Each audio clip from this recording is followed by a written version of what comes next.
जयंते मंगला काले भद्रकाले कपालिनी दुर्गा क्षमा शिवा धात्री स्वाहा स्वधा नमोस्तुते। सभी भगवत प्रेमियों को जय श्री कृष्णा, राधे राधे।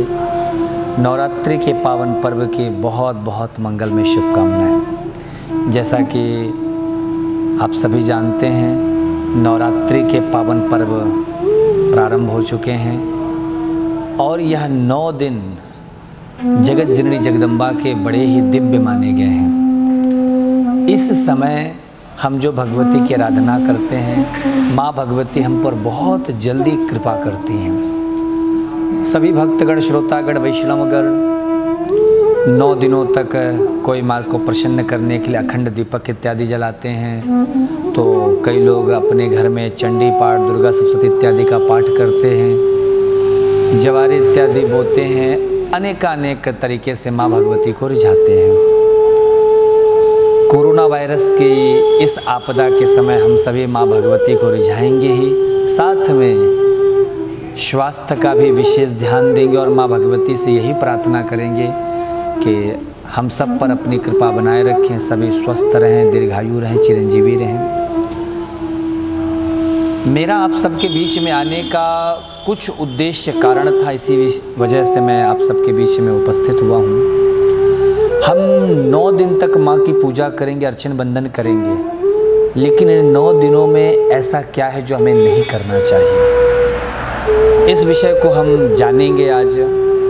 सबसे पहली बात, हम माँ का पूजन अर्चन बंदन करेंगे, 9 दिन तक माँ को रिझाएंगे, परंतु ध्यान रहे हम जगत जननी जगदम्बा को तो रिझाएंगे, पर जो घर की लक्ष्मी है उसका सम्मान नहीं करेंगे तो भगवती का पूजन अर्चन बंदन करने का क्या लाभ है। इसलिए जब माँ की पूजा अर्चन बंदन करें, अभ्यर्थना करें, तो ये प्रार्थना करो और ये प्रयास करें कि घर की भी जो लक्ष्मी हो उसका भी सम्मान हो। जो घर की लक्ष्मी हो, चाहे वो माँ के रूप में हो, चाहे वो बहन के रूप में हो, चाहे वो पत्नी के रूप में हो, चाहे वह बेटी के रूप में हो, उनका भी सम्मान करना हर भारतीय का और हमारी संस्कृति का परम कर्तव्य है। अब हम घर की लक्ष्मी का सम्मान नहीं कर रहे हैं और भगवती का पूजन अर्चन बंदन खूब धूमधाम से कर रहे हैं, तो उसका क्या लाभ है। तो घर की शास्त्रों में तो कहा गया है कि न गृहम गृह मित्याहु गृहिणी गृह उच्यते, स्त्री से इस घर की शोभा है, तो नारी का सम्मान जरूर होना चाहिए, ऐसा शास्त्रों में भी वर्णन है। तो प्रयास करें 9 दिन तक ही नहीं, अपितु पूरे 12 महीने ही घर के लक्ष्मी का सम्मान होना चाहिए। जिस घर में घर के नारी का सम्मान होता है वह घर हमेशा प्रसन्न रहता है, पितरों की कृपा होती है, देवता संत ऋषि सब तृप्त होते हैं और प्रसन्न होते हैं। दूसरी बात, इन 9 दिनों तक अपने आहार पे, खान पान पे विशेष ध्यान देंगे। जैसा आप भोजन करेंगे वैसा ही विचार बनेगा, इसलिए भूल करके भी अभक्ष्य वस्तुओं का भोजन ना करें। जो वस्तु हम भगवान पे नहीं चढ़ाते हैं, ऐसे वस्तुओं का सेवन नहीं करना चाहिए, तामसिक पदार्थों से बचना चाहिए। हमारे गुरुजन कहते हैं, जैसा खाए अन्न वैसा होवे मन। जैसा आप भोजन करोगे वैसा ही आपका विचार बनेगा, वैसा ही आपका व्यवहार बनेगा, वैसे ही आपकी वाणी होगी और उसी प्रकार से आपके कर्म होंगे। इसलिए भोजन का विशेष ध्यान देना चाहिए।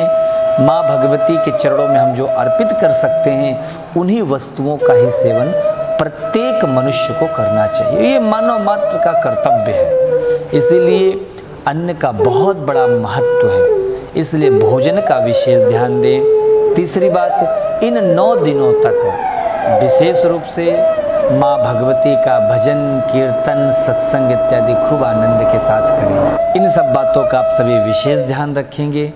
इसी के साथ साथ 9 दिनों तक खूब माँ भगवती का जागरण, पूजन, अर्चन, भजन, कीर्तन इत्यादि हम सभी करें। और यही मेरी माँ भगवती से प्रार्थना है कि खूब उनकी कृपा हम सब भक्तों पर बनी रहे। क्यों? क्योंकि वह तो मातृ स्वरूपा है और माँ का स्नेह बच्चे पर अधिक होता है, बच्चे का भी माँ के प्रति अधिक प्रेम होता है। इसीलिए आप देखते होंगे नारायण 4 हाथों के साथ दर्शन देते हैं, परंतु माँ भगवती 8 हाथों के साथ दर्शन देती है। भगवान ने 4 हाथ धारण किए। हमारे गुरुजन कहते हैं 4 हाथ प्रभु के 4 वर्णों के लिए है। ब्राह्मण, क्षत्रिय, वैश्य, शूद्र 4 वर्ण हैं, इसलिए भगवान ने 4 हाथ धारण किए और एक एक हाथ पकड़ करके अपने भक्त का, अपने साधक का मार्गदर्शन करते हैं। परंतु माँ ने 8 हाथ धारण किए हैं। क्यों?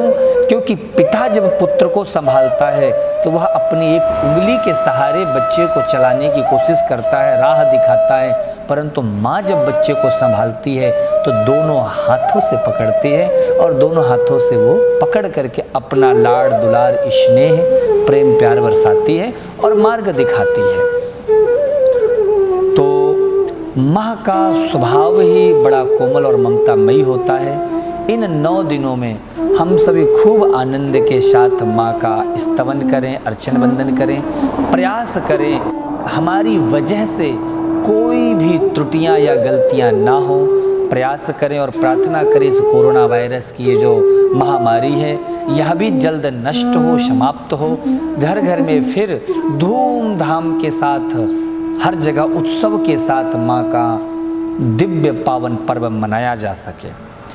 आइए इस माँ भगवती के नवरात्रि के पावन पर्व में हम ये संकल्प लें कि कभी भी संसार की जो भी नारी है, जिनकी भी, चाहे वो हमारी बहन हो या किसी और की हो, उन सभी का सम्मान हो और कहीं भी ऐसी कोई घटना सुनने को ना मिले।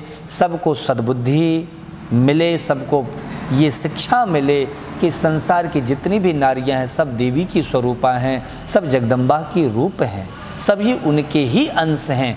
ये भाव लेकर के और समस्त नारी समूह के उज्जवल भविष्य की मैं कामना करता हूँ। साथ में माँ भगवती की भी कृपा हम सभी पर बनी रहे।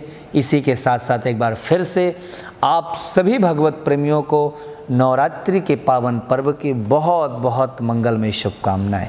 जय श्री कृष्ण, राधे राधे।